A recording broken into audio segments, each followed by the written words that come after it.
Dear student, आपका स्वागत है हमारे यूट्यूब चैनल अमृता टेक्निकल पे।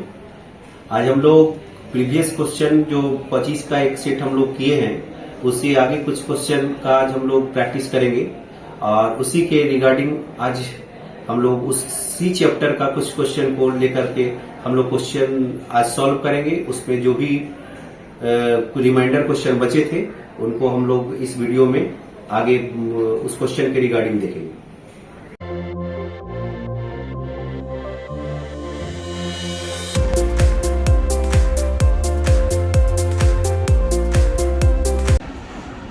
तो हम लोग चलते हैं आज के नेक्स्ट सेशन के प्रैक्टिस नंबर सेट नंबर 2 पे क्वेश्चन नंबर 26। इसमें हम लोग 25 क्वेश्चन पिछले प्रैक्टिस सेट में कर चुके हैं। अगला नेक्स्ट क्वेश्चन है आपका क्वेश्चन नंबर 26 का। निम्नलिखित में से कौन सा संधारित्र मतलब कैपेसिटर में प्रयुक्त अचालक डाइलेक्ट्रिक का कार्य नहीं है? तो ये आपका ऑप्शन नंबर 3 जो है कैपेसिटर का भौतिक आकार का बढ़ाना, ये जो है कैपेसिटर का चालक का काम नहीं है। नेक्स्ट क्वेश्चन इसी से रिलेटेड है, कैपेसिटर से ही। किसी कैपेसिटर का इम्पीडेंस व्यक्त किया जाता है, मतलब अपघात को हम लोग इम्पीडेंस कहते हैं। तो इम्पीडेंस को व्यक्त करने के लिए हम लोग जो सूत्र का फॉर्मूला यूज़ करते हैं वो इम्पीडेंस ZC इक्वल टू होता है √XC² प्लस R²। ये जो है वेरी इम्पोर्टेंट क्वेश्चन है। इस क्वेश्चन का मैक्सिमम टेक्निकल एग्जाम में हर जगह पे आप देखेंगे कि इसका यूज़ किया जाता है और इस क्वेश्चन को हमेशा टेक्नीशियन और ALP में हर हाल में एक क्वेश्चन ये हर समय डालता है। तो आप लोग इसको अंडरलाइन कर लेंगे, VBI क्वेश्चन है, ठीक है। अगले क्वेश्चन पर हम लोग चलते हैं, क्वेश्चन नंबर 28। कैपेसिटर में अचालक प्रयोग करने का उद्देश्य क्या है? तो क्वेश्चन नंबर 28 का इसमें जो उद्देश्य है कैपेसिटर में, ये धारिता के मान को बढ़ाता है, यानी कैपेसिटी को जो है ये बढ़ाने का काम करता है, यानी ऑप्शन नंबर 1 इसका सही है, ठीक है। नेक्स्ट क्वेश्चन आपका क्वेश्चन नंबर 29। कैपेसिटर में समान दोष क्या होता है? तो कैपेसिटर में समान दोष जो है 29 नंबर का आपका, इसमें लीकेज भी होता है, शॉर्ट सर्किट भी होता है और ओपन सर्किट भी होता है। खुला परिपथ का मतलब होता है ओपन सर्किट, यानी उपरोक्त वर्णन में से सभी जो है ये इसमें से सारे दोष आते हैं। क्योंकि इसका हम लोग उपयोग फिल्टर सर्किट के रूप में करते हैं, तो इसलिए इसका जो है ये तीनों का तीनों प्रॉब्लम इसमें आता है। इसका ऑप्शन नंबर 4 सही हो जाएगा। नेक्स्ट क्वेश्चन है आपका क्वेश्चन नंबर 30। दृष्ट धारा यानी डायरेक्ट करंट के लिए कैपेसिटर किस प्रकार का कार्य करता है? मतलब दृष्ट धारा डायरेक्ट करंट जो हम लोग DC से प्राप्त करते हैं, तो उस तरह के करंट के लिए जब हम लोग कैपेसिटर को देते हैं तो ये किस प्रकार का कार्य करता है? तो ऑप्शन नंबर 30 जो है वहाँ पे ये ओपन सर्किट का काम करता है, मतलब खुला परिपथ। तो क्वेश्चन नंबर 30 आपका कंप्लीट हो गया, यानी इसका आंसर सही होगा B नंबर। नेक्स्ट क्वेश्चन है आपका, किसी कैपेसिटर का धारकीय प्रतिघात यानी कैपेसिटिव रिएक्टेंस क्या होता है? तो ये फॉर्मूला है, इसको हमेशा याद रखिएगा, इससे न्यूमेरिकल भी हम लोग बनाते हैं। तो 31 का होगा XC इक्वल टू 1/2πfc, जहाँ XC जो है आपका कैपेसिटिव रिएक्टेंस है और 1/2π और F जो है यहाँ पर फ्रीक्वेंसी को डिनोट करता है और C कैपेसिटेंस को डिनोट करता है, यानी इसका ऑप्शन नंबर 20 सही होगा। नेक्स्ट क्वेश्चन है आपका, कैपेसिटर में एकत्रित ऊर्जा को व्यक्त किया जाता है किसमें? तो एकत्रित ऊर्जा जो स्टोर करता है कैपेसिटर, कोई भी कैपेसिटर चार्ज के रूप में, जैसा कि हम लोग वीडियो एक बना कर को अपलोड किए हैं, इंट्रोडक्शन वाले वीडियो में डाले हैं कि कैपेसिटर का कार्य ही है AC को पास करना, DC को अपने चार्ज के रूप में ऑब्जर्व करना। तो इसमें देखेंगे कि क्वेश्चन कह रहा है 32 नंबर कि कैपेसिटर जो है एकत्रित ऊर्जा को किससे व्यक्त करते हैं? तो इसके लिए हम लोग एक फार्मूला का यूज़ करते हैं, उसमें E इक्वल टू होता है ½ CV², यानी 1/2 CV²। इससे हम लोग इसका व्यक्त ऊर्जा निकालते हैं। तो 32 नंबर का ऑप्शन नंबर 2 सही हो जाएगा। नेक्स्ट क्वेश्चन है आपका, CT का मान क्या होगा? तो ये जो है आपका अभी कुछ दिन के बाद एक वीडियो अपलोड होगा जो कॉम्बिनेशन ऑफ रजिस्टर से रिलेटेड होगा, तो आप लोग देखेंगे कि उसमें हम लोग न्यूमेरिकल का भी ये करेंगे, लेकिन तत्काल में हम लोग जो कंबाइंड क्लास ले करके सेट प्रैक्टिस जो बच्चे का हम लोग को ग्रीवांस प्राप्त हुआ था कि सर लगातार एग्ज़ाम को देख करके हम लोग को एक वीडियो बना दिया जाए, चूँकि ऑब्जेक्टिव का डिमांड हुआ था, इसलिए हमने तत्काल उसको परीक्षा को ध्यान में रख करके इस टाइप के वीडियो को अपलोड करने का काम जारी कर दिया।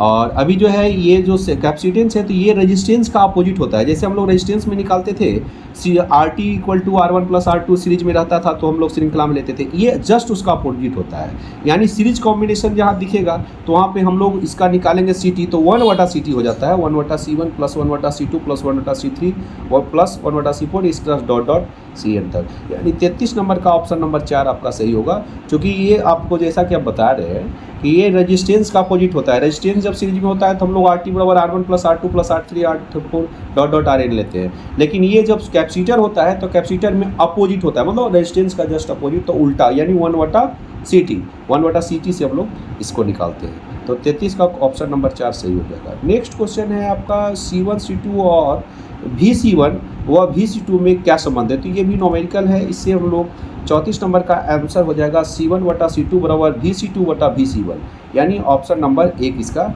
सही जवाब होगा। नेक्स्ट क्वेश्चन है 35 नंबर, समानांतर क्रम में संयोजित 30 माइक्रोफैराड के 3 कैपेसिटर को की कुल धारिता क्या होगी, यानी 30 माइक्रोफैराड के 3 कैपेसिटर को हम लोग पैरेलल में जोड़ेंगे। तो ये जो है आप जिस तरह से आपका सीरीज में हम लोग देखें कि सीरीज में क्या हुआ था कि 1/CD निकालते थे, तो ये समानांतर की बात कर रहा है। तो रेजिस्टेंस में हम लोग समानांतर क्रम में क्या करते हैं कि 1/में लिखते हैं, तो इसमें क्या करेंगे कि RT वाला जो उसमें लिखते थे वो इसमें लिखेंगे, यानी C1 plus C2 plus C3, यानी CT निकालने के लिए इसमें समानांतर क्रम का फॉर्मूला हो जाएगा CT equal to C1 plus C2 plus C3। तो इसमें 30 माइक्रोफैराड के 3 रजिस्टेंस है, तो 30 तिहाई 90, यानी 90 माइक्रोफैराड का इसमें हम लोग का इसका धारिता हो जाएगा, यानी 35 का ऑप्शन नंबर 1 सही होगा। नेक्स्ट क्वेश्चन है आपका कि गैंग कैपेसिटर का अचालक प्रतिरोध होता है लगभग क्या, तो गैंग कैपेसिटर का उपयोग हम लोग ट्यूनिंग के काम में करते हैं। ट्यूनिंग मतलब रेडियो रिसीवर में जो हम लोग किसी चैनल को सेलेक्ट करते हैं तो वहाँ पे ये गैंग कैपेसिटर काम करता है। इसमें जो है ये वेरिएबल मान का होता है, तो इसका मान जो होता है वो आपका लगभग 100 मेगा ओम के इक्विवेलेंट होता है, मतलब 100 मेगा ओम इसका आंसर सही होगा, क्योंकि इससे हम लोग जो ट्रांसमिशन से सिग्नल प्रसारित होता है वो रेडियो रिसीवर के एंटीना से टकराता है और उसमें से किसी एक चैनल के प्रोग्राम को सेलेक्ट करने के लिए हम लोग गैंग कैपेसिटर का प्रयोग करते हैं। तो इसका ऑप्शन नंबर 36 का 4 सही होगा।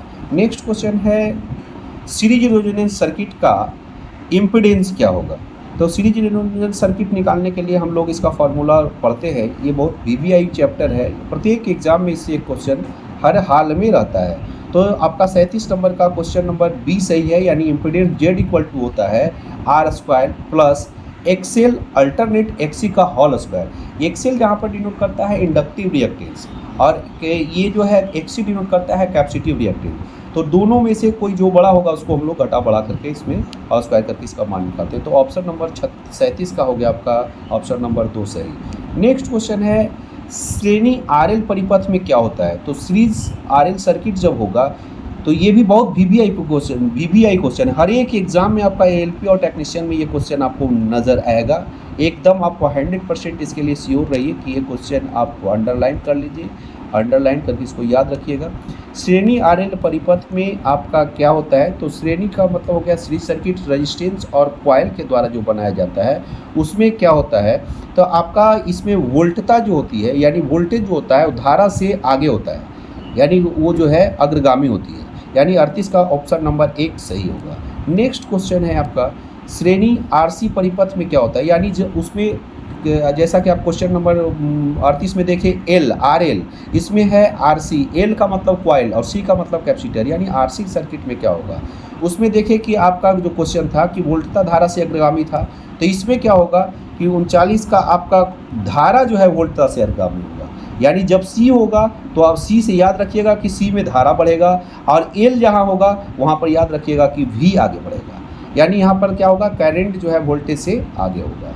ठीक है, तो इसका 39 नंबर हो जाएगा 2, यानी धारा जो है वोल्टा से अग्रगामी होते हैं। नेक्स्ट क्वेश्चन है आपका 40 नंबर श्रेणी RLC परिपथ में अनुनादी यानी रेजोनेंस आवृत्ति से अधिक आवृत्ति पर परिणामी प्रतिघात यानी इम्पीडेंस क्या होता है, तो RLC सर्किट का मतलब हो गया रेजिस्टेंस कॉइल और कैपेसिटर से मिला हुआ सर्किट, तीनों जब रहता है तो उस सर्किट में तीनों मिलकर जब विरोध करता है तो उसी को हम लोग इम्पीडेंस भी कहते हैं।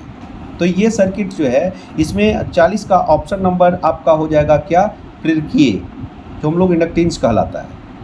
तो ये क्वेश्चन आप 40 का ऑप्शन नंबर B आपका सही होगा। नेक्स्ट क्वेश्चन है आपका अनुनादी परिपथ प्रयोग किया जाता है। अनुनादी मतलब रेजोनेंस सर्किट प्रयोग किसके लिए किए जाते हैं? तो मैक्सिमम ये जो है 41 का आपका ऑप्शन हो जाता है प्रवर्धकों एवं दोलित्रों में, मतलब एम्पलीफायर सर्किट और ऑसिलेटर सर्किट दोनों में इसका उपयोग हम लोग करते हैं रेजोनेंस सर्किट का। इसलिए ऑप्शन 41 का ऑप्शन नंबर क्या हो जाएगा? 3 नंबर सही हो जाएगा। नेक्स्ट क्वेश्चन है आपका क्वेश्चन नंबर 42। समानांतर अनुनादी परिपथ में प्रेरकीय धारा तथा धारकीय धारा रहती है कितने डिग्री के अंतर पे? तो ये आपको याद रखना होगा कि 42 का ऑप्शन नंबर 2 सही होता है। ये फेज अंतर पर होता है। पैरेलल रेजोनेंस सर्किट परिपथ में प्रेरकीय धारा और तथा धारकीय धारा का अंतर जो होता है वो फेज अंतर पर रहता है। तो इसका 42 का ऑप्शन नंबर 2 सही होगा, फेज अंतर पे। नेक्स्ट क्वेश्चन है आपका समानांतर परिपथ में रेजोनेंस आवृत्ति से अधिक आवृत्ति पर परिणामी इम्पीडेंस क्या होता है? तो ये आपका 43 का हो गया आपका 3 नंबर। धारकीय होता है इसमें, यानी कैपेसिटेंस होता है। जैसे हम लोग कैपेसिटिव रिएक्टेंस पढ़ते हैं तो उसी तरह से इसमें क्या होता है कि परिणामी जो इम्पीडेंस होता है उसका धारकीय होता है, इसलिए चूँकि जो है सर्किट RLC होता है। यानी 43 का ऑप्शन नंबर C आपका सही होगा, धारकीय। नेक्स्ट क्वेश्चन है आपका दिए गए चित्र में दर्शाया गया परिपथ किससे रिलेटेड है? तो ये आपका कैसा सर्किट है, तो इसको हम लोग देखते हैं। तो 44 का आपका ऑप्शन नंबर 2 ये समानांतर रेजोनेंस अनुनादी सर्किट है, जिसको हम लोग रेजोनेंस बोलते हैं। तो समानांतर इसलिए चूँकि एक रेजिस्टेंस एक कॉइल, एक रेजिस्टेंस एक कैपेसिटर, यानी दोनों को मिला करके जैसा कि देख रहे हैं कि दोनों का एक छोर एक बिंदु पर और दोनों का एक छोर एक बिंदु पर है। तो ऐसे सर्किट को हम लोग पैरेलल कॉम्बिनेशन में करते हैं। तो ये कैसा सर्किट आ गया? समानांतर रेजोनेंस परिपथ, यानी कि ऑप्शन नंबर आपका 44 का हो जाएगा ऑप्शन नंबर 2। ठीक है। नेक्स्ट क्वेश्चन है आपका 45 नंबर, जो आज इस सेट का लास्ट क्वेश्चन होगा। हम लोग इसमें से कुछ सम इम्पॉर्टेंट जो क्वेश्चन बचे हुए थे उसको आज हम लोगों ने किया। नेक्स्ट वीडियो में हम लोग इसके बारे में और जो नेक्स्ट चैप्टर होगा टॉपिक वाइज उसको हम लोग लेकर चलेंगे। इसमें जो 45 नंबर क्वेश्चन जो कह रहा है समानांतर अनुनादी परिपथ की अनुनादी आवृत्ति ज्ञात करने के लिए प्रयुक्त सूत्र क्या है? तो समानांतर रेजोनेंस की बात हो रही है कि समानांतर रेजोनेंस सर्किट की अनुनादी मतलब रेजोनेंस फ्रीक्वेंसी ज्ञात करने के लिए फार्मूला हम लोग प्रयुक्त करते हैं। तो इसमें प्रयुक्त करते हैं F बराबर 1/2 pi root under 1/LC minus R² अर्थात कहने का मतलब है कि 45 का ऑप्शन नंबर C जो होगा F बराबर 1/2 pi into root under 1/LC minus R²/L²। इसलिए चूँकि हम लोग देखें कि इसमें जो इसके पहले वाले में ये देखिए RL भी लगा हुआ है, RC भी लगा हुआ है। तो इसी से हम लोग इसका जो समानांतर रेजोनेंस सर्किट होता है उसका आवृत्ति ज्ञात करते हैं, और उसके लिए हम लोग इसका जो सूत्र यूज करते हैं वो F = 1/2 pi root under 1/LC minus R²/L² use करते हैं। तो इसका 45 का ऑप्शन नंबर 3 सही जवाब होगा। तो इस तरह से आज हम लोग का ये सेशन समाप्त होता है। नेक्स्ट हम लोग अगले सेशन में फिर मिलेंगे। अगर किसी भी लड़के को कोई प्रॉब्लम होगी तो लाइक कमेंट सब्सक्राइब करेंगे चैनल को, अच्छा लगेगा तो। इसके बाद जो भी आपको प्रॉब्लम होगी आप हमसे डायरेक्ट पूछ सकते हैं, उसका सॉल्यूशन आपको दिया जाएगा। तो अगले सेशन में फिर हम लोग मिलते हैं। धन्यवाद।